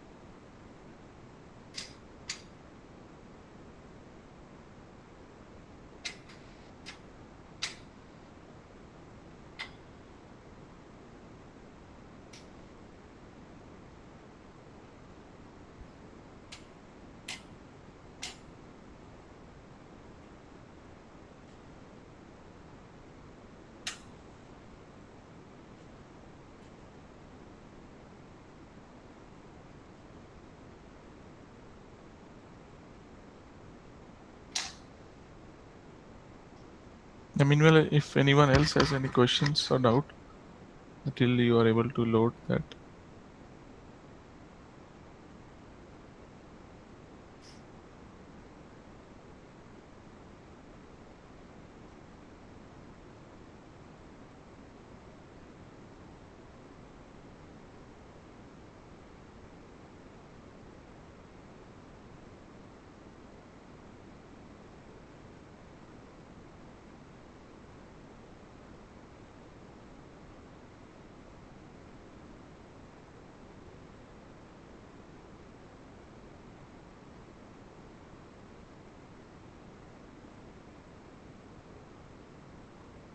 Yes, sir. Is my screen now visible?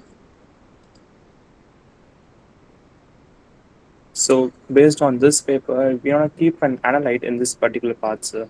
So, we need to keep input and we need to monitor the output. So, we did the design part.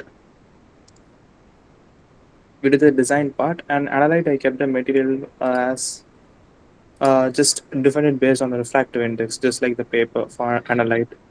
So, to keep the light, just to keep here the input and here to monitor, is there any kind of probe? So in, like, for example, in meat we use something called probe.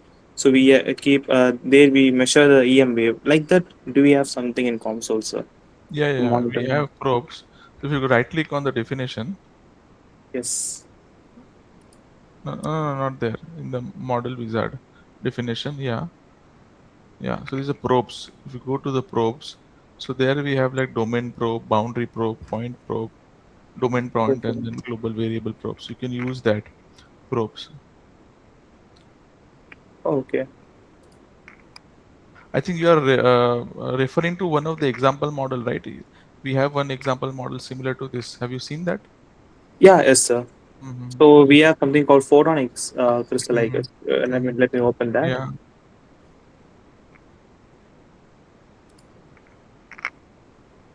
Yeah. This is the example one, and that is based on a paper. Well, this design, it's for cancer photonics crystal. Yeah, you can use domain point probe or domain boundary probe actually in that case. That's the doubt part I have, sir. And also, I have no idea how to actually visualize the information Mm-hmm. because I don't get to see like keep the input and then get an output. This is the example one from the website. Mm-hmm. Correct. So even here, it's not defined. Just when we just have the study for just keep the electric field steady, we just get this plot. Mm-hmm. But in this paper, this is mentioned the light input should be in this way and the output should be in this way, so that the analyte is being Mm-hmm. we can monitor the So that analyte change. inlet would also be there, right? Now this is just a way of showing in, but if you open Mm. that model, so there some inlet would be given, right? Here you mean, sir? Yeah. Now here you run the animation, then you understand what is inlet outlet. Can you go to animation? Yes, sir. The right side. No, right Yeah, side. yeah, yeah. Yeah, player. Then change to dynamic data extension and change the wavelength. No. First change stored solution to dynamic data extension. Yeah, and then go to that because this one is having for the lowest wavelength. So you go to again electric field EWFT results. Yeah, change the wavelength to which one? Can you go inside? What is it? Yeah, I mean parameters. No, So, no, no. Can you open the electric field inside? Inside this, what is the wavelength used inside? so Inside just one the micrometer, surface sir, field. or 1.3 we can Uh, keep. can you go inside like surface plot which is inside this electrical field? So this electrical field, there's a like in 1D plot group, there's a line graph. Inside. Go inside surface of one. Yeah. Okay, it's from parent, right? Okay, looks good. Z plot. Good. Now go to animation again. Now play. Not show frame. Play. There is a play button in the below the graphics pane. Now on the right hand side, the GUI. Above the GUI, there is a play button. Yeah. So Yeah, here, just showing in two change frames, the I guess. no, Yeah, no, let me just increase make the it frame. 25. Make it 25. Now play.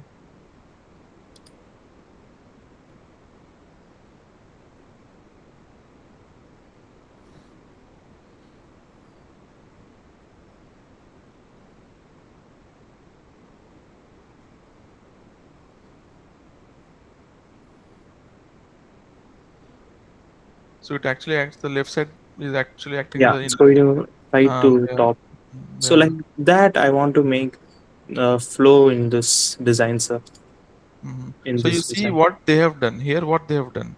So here, Which what configuration? actually what I noticed is they just imported the material from like most of the things they just imported from a file. I don't know where to find those files. That's the No, that thing is I this was. is just the geometry. They have Yeah, inputted in the geometry they are geometry. doing it. Yeah. So you go to electromagnetic waves frequency domain Yeah, one minute. Yeah. interface. Gone.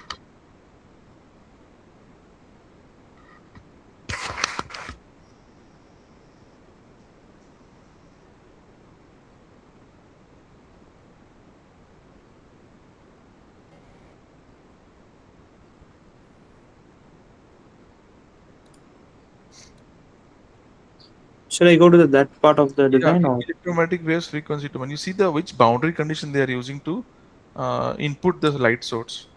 They use Okay. SBC. You see? No, yeah, no. They are using SBC to as an input boundary condition. Okay. Scattering boundary condition one. Okay. So Can you there's left some. click on scattering boundary condition one? Yeah. So this is the this is the absorbing. Now go to the next Yeah, this one. observing thing. BC2. So here they are incidenting, right? So if Oh, you see observing this, thing more like a PML. yeah, it's absorbing. Yeah. The next one is actually the incident. If you see that SBC is also be used to as an input. Okay. So you can see the Z component of that E field, wave given by E field. Yeah. So that is what That's is the given input one. one here. The same way you can do this as an input to your model. Okay, so giving scattering boundary, one we can use to absorption, and one we can use to Yeah. uh, produce. Okay, Correct. okay. To absorb and then one to source. Yeah, this is all option. Okay. Ma'am, do you have any question? No, sir, it's clear now. Thank you so much, sir. Yeah. Thank you, sir. Yeah.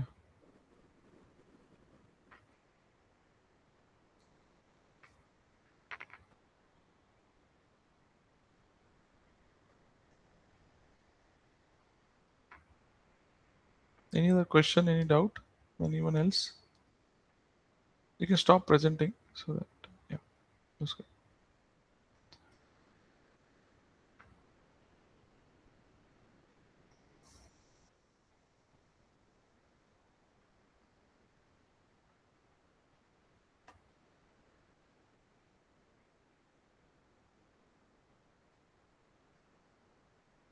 I'll wait for a couple of minutes more if there are any more questions.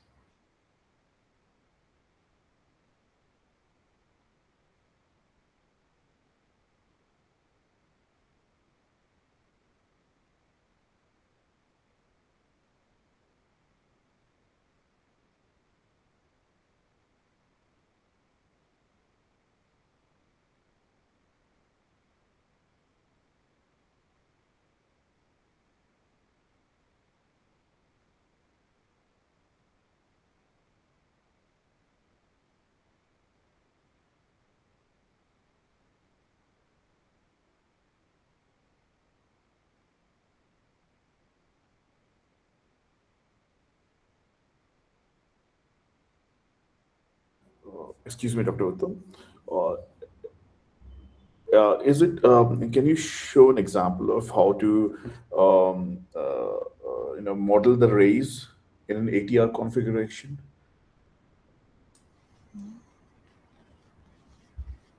Means anti-reflect. What I don't know. What is ATR configuration means? Attenuated total reflection. So instead of normal incidence, you because I don't have much idea about how do you model the ATR configuration. So let's say you have there is a paper where they have an array of spherical You can nanoparticles. share me that on your screen so that I understand.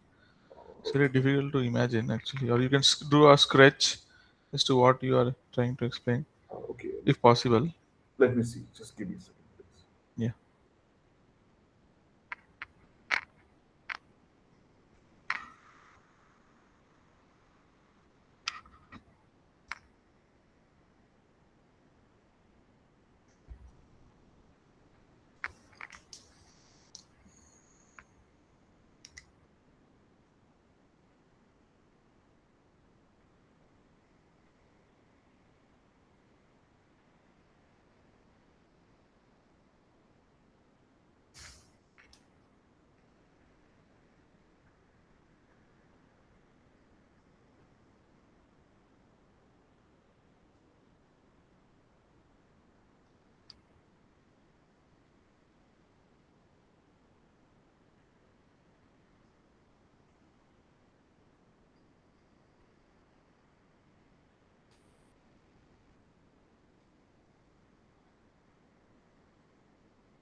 Meanwhile, if anyone has any other questions.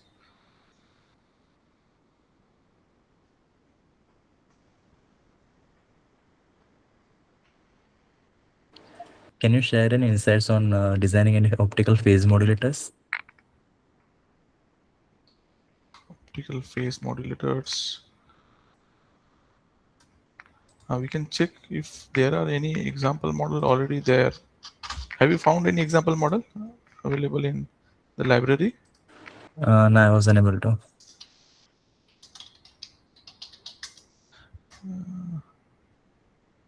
Modulator, but this is what something else.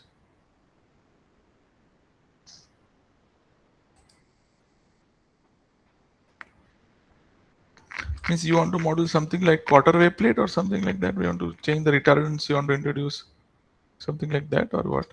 What exactly are you talking about? So it will be like a sort of silicon, and it will have some gold conductors and all. Based on that lithium niobate crystal, the refractive index will change, which will induce some phase change in the light field. Okay. There is no example model on similar lines, but there could be some papers. So you can just go through in papers and research. You can perhaps see optical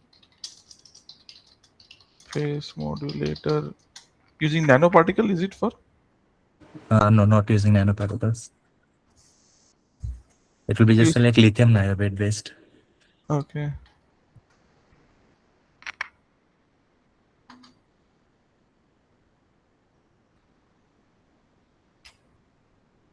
I also don't know if there are any example models on those lines.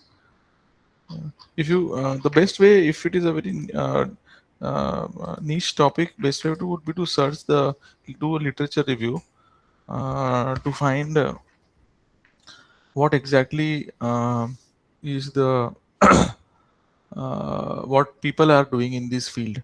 So you can do a good research literature review to find out uh, how people are doing it in COMSOL, how people approach this problem in COMSOL. So in the usually we'll find in journal papers this concept which are not present in their libraries. Okay, so you can go through that, and once you find those research papers, you try to replicate the same model which is available in that research paper. Try to replicate, get the same results first before you implement your ones. Once you are getting that model results, then you can make yours as well. Sure, yeah. Okay. Yes. Can I share my screen now? There's an option share screen Yeah. in Google Meet.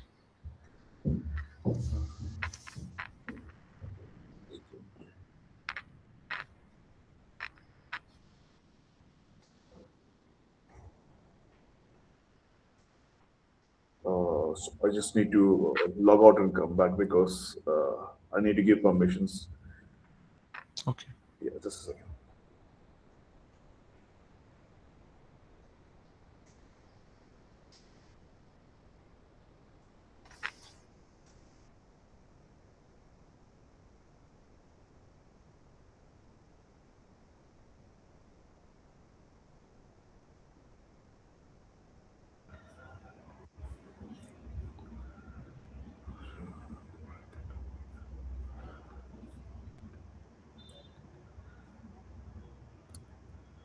Yeah, this is the paper, plasma resonance of gold and silver nanoparticles in the Krishman and the direct incidence configuration.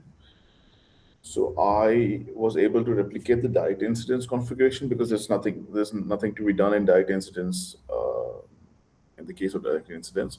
Whereas for KTR, what exactly needs to be done? Like I'm slightly confused actually.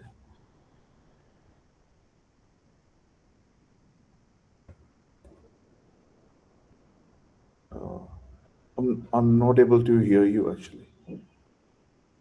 So you're talking about figure number 1E? Yes. This one. This is a Krishman configuration. Okay. So I think there is a new model that they have created for the Krishman configuration.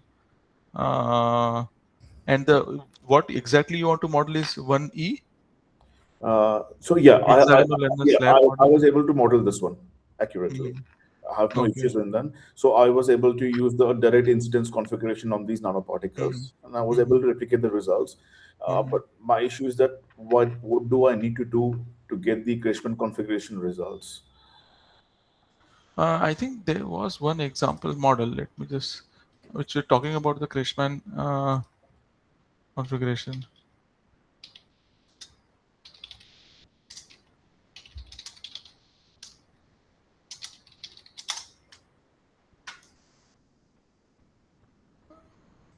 Just share my screen.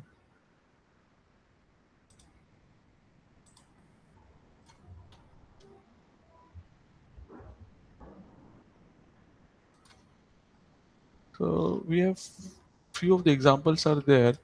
Uh, Surface plasmon polaritrons excitation via Otto and Krishman configuration. So you can go through this example, okay, and see how have they done. Okay.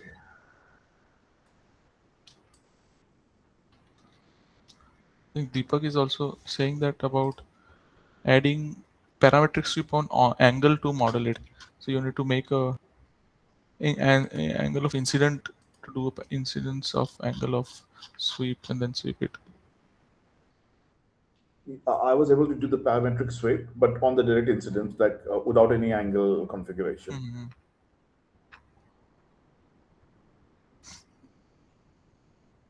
Yeah, so I think this would be a good example model for you to work, because it talks about the Kreshman configuration as well. Okay. Yeah, so you can go through and try to understand how they are modeling it. Okay. There's also a blog on top of it. So that also would be a good.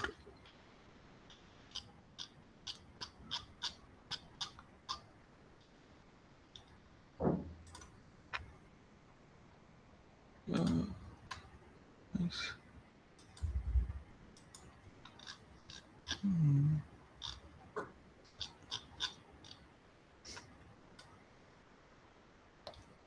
Okay.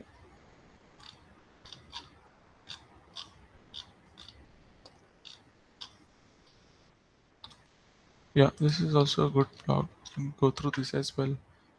This could be a good place to start with this model and blog. Okay. Thank you. Thank you so much. Yeah.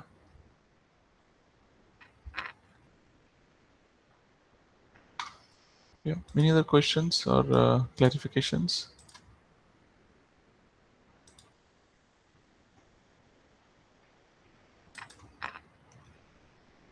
Okay, so if there are no more questions, then we'll meet tomorrow for the final day.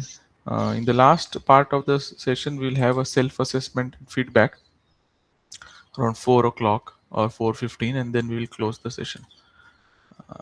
Okay. Oh, sorry. Yeah. Then we will also have the one-on-one session after that, if there are any follow-up doubts. Okay. Fine. Thank you, everyone. Take care.